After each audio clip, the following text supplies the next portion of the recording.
Hey there, what's up guys? Welcome to 720p. Here in today's video, we're going to go over preventative maintenance for exhaust fans. These exhaust fans are usually on top of roofs, and you're obviously here because you want to know one way to do them. It's pretty simple, but let's get into it.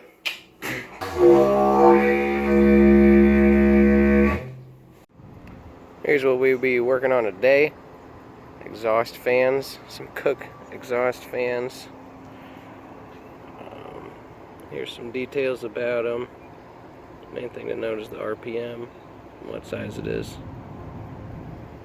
First thing we're going to need, really the main thing, is grease.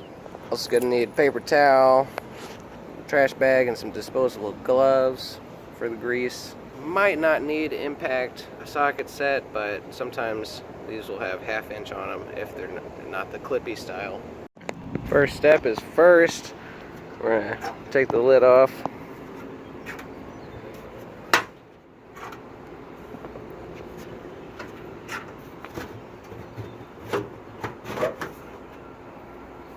Take a look inside. A couple things to note here. Got the on-off switch. Turn that off for now. Really, inspection is a couple things. You're just looking at the belt. Make sure there's no cracks or irregularities in that. Make sure it spins the right way fairly easily. Then you grease these up. And I like to clean.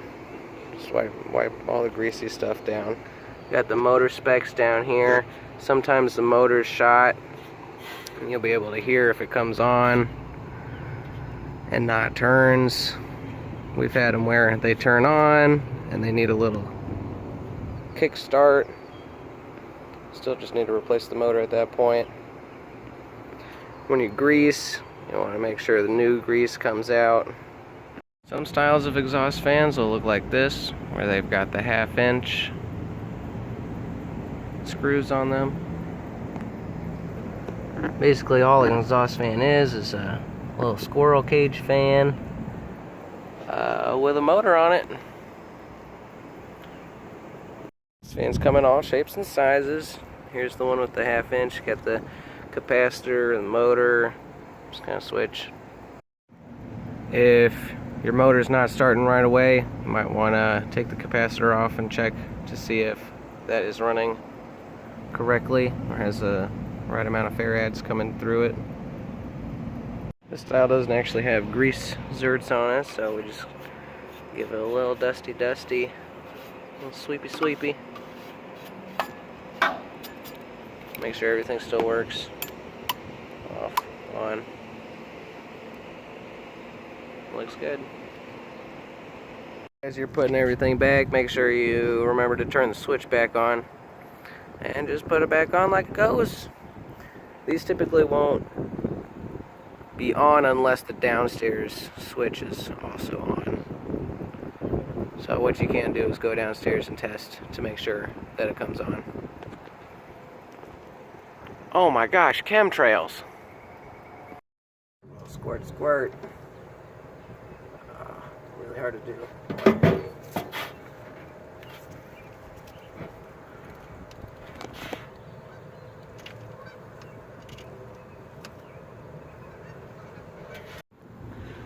And that's pretty much it.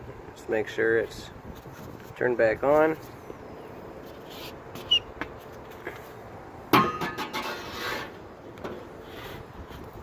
Put the lid back on and snap it into place. You want to be somewhat quiet about this because people downstairs can typically hear the snappy sound. You get worried, it sounds like gunshots. It has been a while. You might want to carry a bunch of different belts. It'll be, depending on the motor size, there'll be different sizes of belts, but I see this 4L 190 a lot.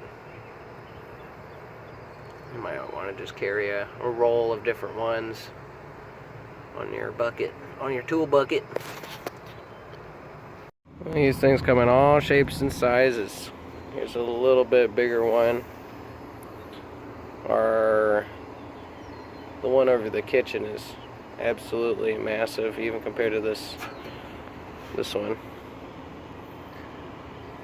But same typical procedure for any of these that are like this. Basically just grease it, clean it, turn it on, and test it to make sure it runs smoothly. This one's a little bit bigger still. Got a blue motor, still 1725 RPMs.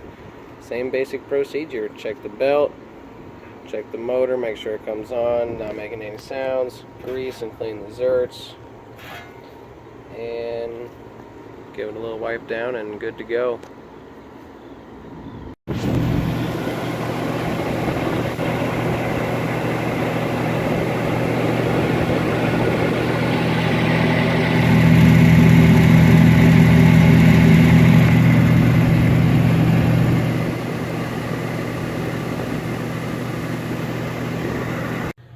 If the motor does turn out to be shot, you want to take a picture of the label on the motor so that you can get exactly the same type of motor. I'm gonna have to say this is my least favorite design.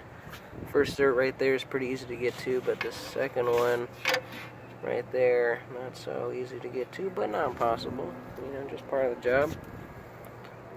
There's that 4L190 again.